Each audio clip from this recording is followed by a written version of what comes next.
তুমি বাংলাদেশ থেকে আমেরিকা চলে যাও, সিনারি দেখে 10টা মিনিট শান্তি পাবা।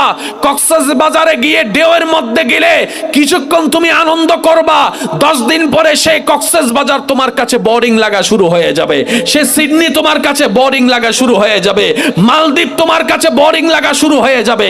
কারণ বারবার দেখতে একটা জিনিস ভালো লাগে না, এই শান্তি তুমি কোথাও পাবা না যেটা তুমি খুঁজছো। বান্দা বলে মওলা দাও না, কোথায় পাবো? রব বলে যে একটা শর্ত পূরণ করো, তোমাকে আমি সেই শান্তি দান করব। সুবহানাল্লাহ। তুমি একটা শর্ত পূরণ করো, আমি তোমাকে সেই শান্তির সাগরে ভাসিয়ে দিব। তুমি একটা শর্ত পূরণ করো, মাথার উপর ছাদ না থাকলেও বান্দা তোর মনে শান্তি থাকবেই থাকবে। সুবহানাল্লাহ।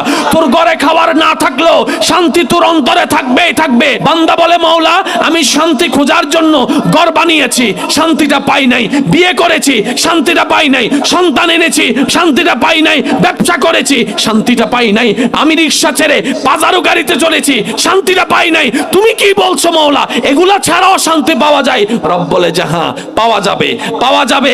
যখন আমি দিব ঘরের উপর মাথার উপর ছাদ লাগবে না, তোর অন্তরে শান্তি লাগবে। বান্দা বলে মওলা শর্তটা কি? রব বলে হুয়াল্লাযী আনজালা সাকিনাতা ফি কুলুবিল মুমিনিন। বান্দারে তুই মনে ভিতরে বাহিরে মুমিন হয়ে যা, আমি আল্লাহ শান্তি নাজিল করে দিব। সুবহানাল্লাহ।